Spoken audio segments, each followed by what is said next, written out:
小小好习惯。早上起床笑一笑，刷牙洗脸不能少，穿好衣服叠被子，我是自理小宝宝。我会说谢谢你，我会说对不起，排好队不推挤，我是有礼貌的小朋友。吃饭之前洗洗手，不挑食慢慢吃，玩具用完放回去，干净整齐真开心。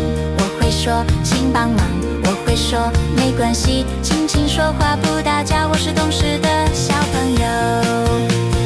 眼睛看，耳朵听，小手放好，坐端正，老师说的话我认真记在心。我会学，我会做，每天进步一点点，好习惯天天有快乐成长每一天。